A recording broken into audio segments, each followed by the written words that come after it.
Hello, little learners! Welcome back to our phonics class. Today, we will learn A to Z fruit names and their beginning sounds. Are you ready? Let's start.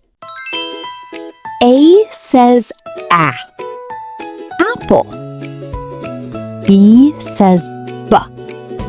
Banana. C says K. Cherry.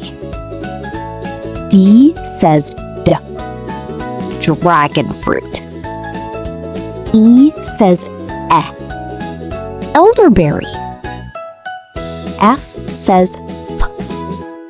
Fig. G says G.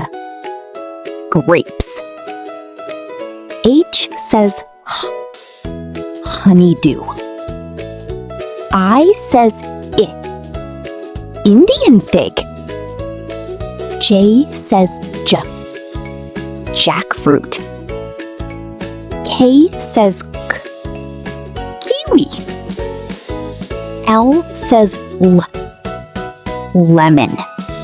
M says M. Mango.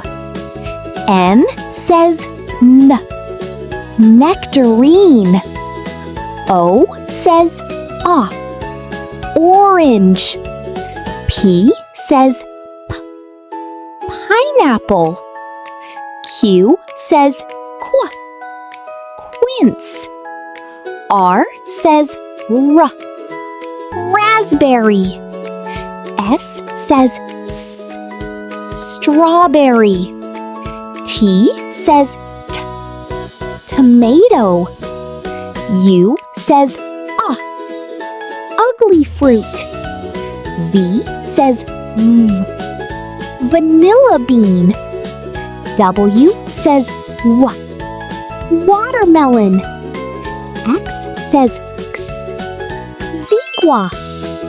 Y says Y. Yellow passion fruit. Z says Z. Zucchini. Great job, little learners! Keep practicing your alphabet sounds every day. Don't forget to like and subscribe. See you in the next lesson. Bye!